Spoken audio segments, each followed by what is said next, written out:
Welcome to G Fun Facts Online. Have you ever walked into your home on a hot summer day and felt like you just stepped into an oven? That feeling of your own personal space turning against you, offering no relief from the sweltering heat outside. It's not just you. All over the world, our homes are getting hotter, and it's not simply a matter of discomfort.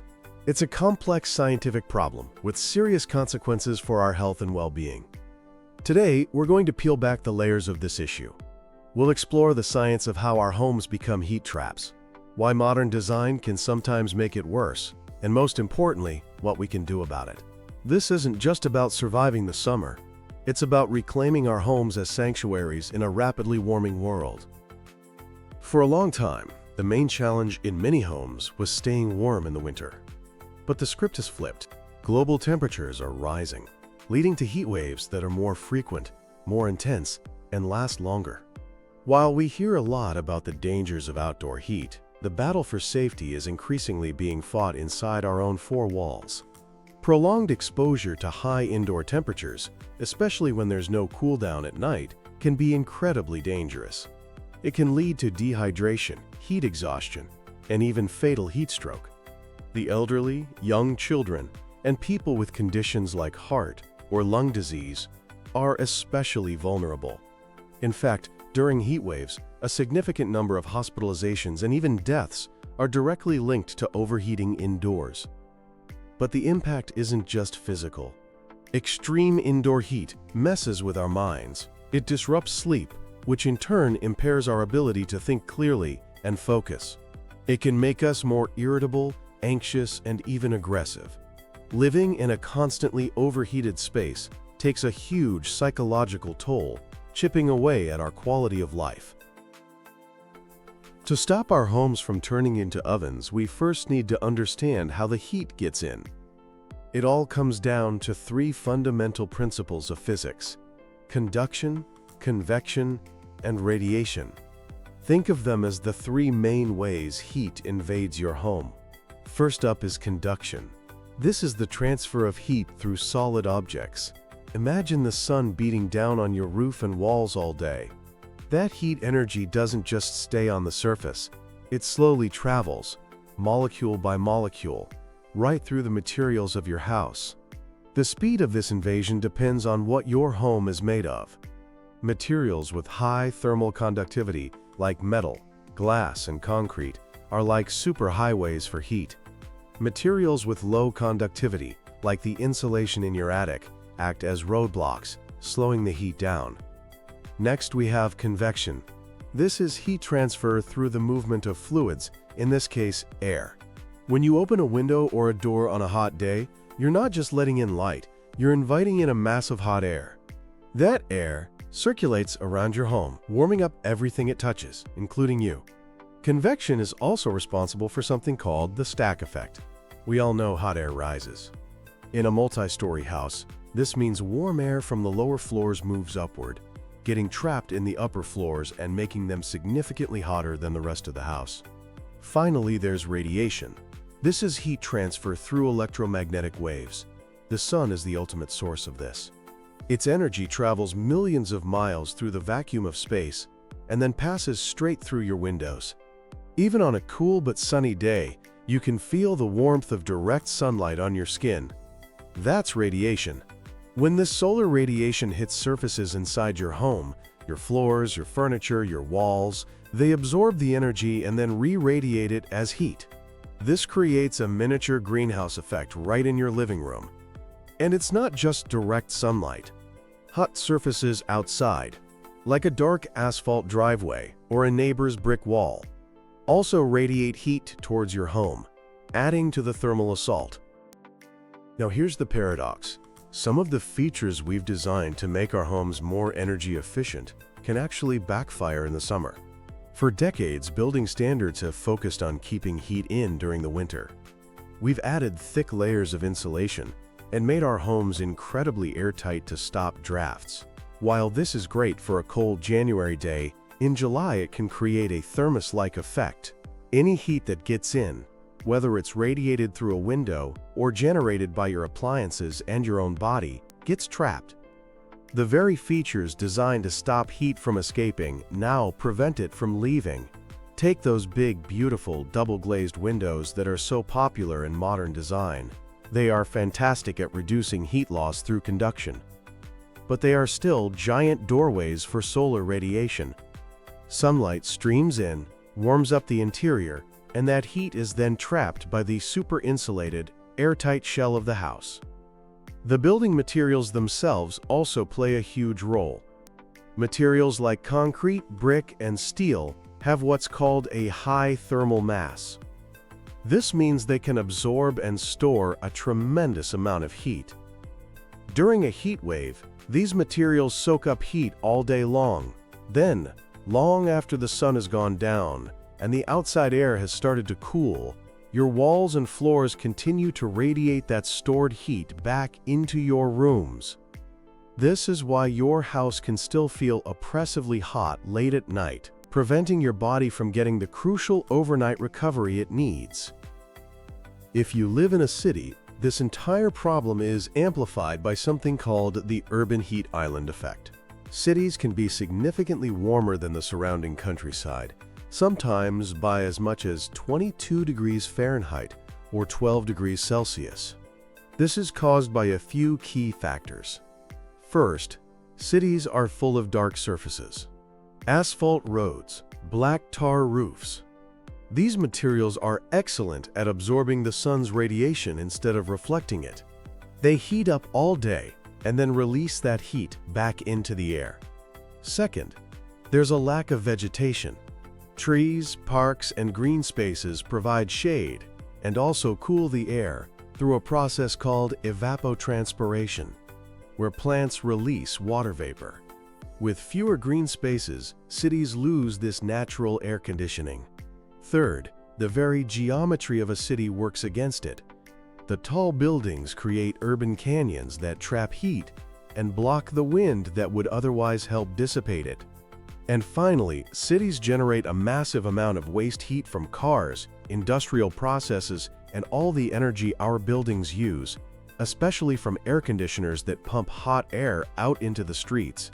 For a building in a city, this means it's surrounded by a bubble of hotter air, making it harder to cool down, especially at night. It's a relentless cycle of heat that puts immense strain on people. So, what exactly does this relentless heat do to our bodies? Our bodies are amazing at regulating temperature, primarily by sweating and increasing blood flow to the skin. But this system has its limits. When overwhelmed, a cascade of health problems begins. It starts with dehydration. Excessive sweating leads to a loss of fluids and electrolytes, causing thirst, fatigue, and dizziness. If you don't rehydrate, this can escalate to heat exhaustion, with symptoms like heavy sweating, weakness, nausea, and a rapid pulse. The most severe stage is heat stroke. This is a medical emergency where the body's entire temperature-regulating system fails. Your core temperature can rise to deadly levels, leading to confusion, seizures, loss of consciousness, and potentially death. The strain isn't just on your cooling system. To cool down, your heart has to work harder to pump more blood to the skin. For someone with a pre-existing heart condition, this extra strain can be incredibly dangerous. Dehydration also reduces blood flow to the kidneys, impairing their function.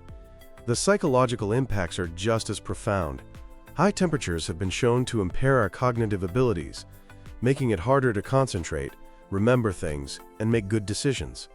It affects our mood, leading to increased irritability and aggression. Studies have even linked heat waves to a rise in violent crime. And as we mentioned, it's incredibly difficult to get a good night's sleep when it's hot, leading to fatigue that just makes everything worse. This all sounds quite grim, but the story doesn't end here. We are not powerless. By understanding the science, we can fight back and reclaim our comfort. There are a huge number of strategies, both ancient and cutting edge, that can help us create cooler, more resilient homes. Let's start with what are called passive cooling strategies. These are often the most sustainable and cost-effective methods. because they work with nature, not against it. The goal is simple: stop heat from getting in and help any heat that does get in to escape.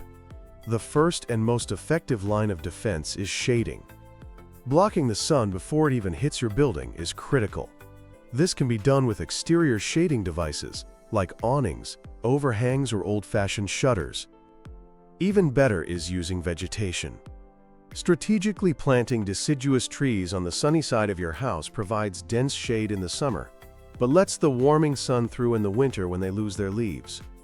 Vines on a trellis can also create a living curtain of shade. The next powerful tool is ventilation. This is all about harnessing the power of airflow. If your home has windows on opposite sides, you can create cross ventilation. Opening them allows a natural breeze to flow through, pushing hot air out and creating a cooling effect on your skin. Another clever technique is stack ventilation, which uses the hot air rises principle. By creating openings at a low level, like a window, and a high level, like a skylight, you create a natural convection current. Cool air is drawn in at the bottom, and as it warms up, it rises and exits through the top, pulling more cool air in behind it. In many climates, it gets significantly cooler at night. You can take advantage of this with night flushing. Open your windows in the evening to flush out all the heat that built up during the day and let the cool night air chill the thermal mass of your home. Then, in the morning, you close everything up to trap that coolness inside for as long as possible. The skin of your building, the walls and roof, is also a key battleground. While insulation can trap heat, it's still crucial for preventing heat gain from the outside in the first place. The trick is to combine it with good ventilation. A really effective strategy is to have a cool roof. Simply painting your roof with a light-colored reflective coating can bounce a huge amount of solar radiation back into space, dramatically reducing heat absorption. Green roofs covered in vegetation are even better. They provide insulation and actively cool the building through evapotranspiration. While these passive strategies are the foundation of a cool home, sometimes, during an extreme heat wave, they aren't enough. That's where active cooling technologies come in, and the good news is, they are getting smarter and more efficient every year. Of course, there's the air conditioner. Modern AC units are far more energy efficient than their predecessors. Look for a high SEER rating, which stands for Seasonal Energy Efficiency Ratio. Ductless mini-split systems are a great option because they allow you to create different temperature zones, so you only have to cool the rooms you're actually using. You can make your AC even more efficient with a smart thermostat. These devices learn your daily routine and automatically adjust the temperature to save energy when you're away or asleep. You could also control them from your phone, which is perfect for pre-cooling your house before you get home. An increasingly popular and highly efficient technology is the heat pump. In the summer, a heat pump works just like an air conditioner, moving heat from inside your home to the outside. But in the winter, it reverses the process, extracting heat from the cold outdoor air and moving it inside. Because they move heat rather than generating it, they are incredibly efficient. Looking to the future, the technology gets even more exciting. Researchers are developing solid-state cooling that uses thermoelectric effects without any refrigerants, radiant cooling systems that circulate chilled water through pipes in the ceiling to absorb heat silently, and even personalized cooling systems like cooled chairs that focus on cooling the person, not the entire building. Finally, it's critical to understand that vulnerability to indoor heat is not spread evenly. Socio-economic factors play a huge role. Low-income households are more likely to live in older, poorly insulated homes without any air conditioning. These communities are also more likely to be located in the hottest parts of the urban heat island, with less green space. And even if a family has an AC unit, the cost of running it during a brutal heat wave can be impossibly high, forcing a terrible choice between staying cool and paying for food or rent.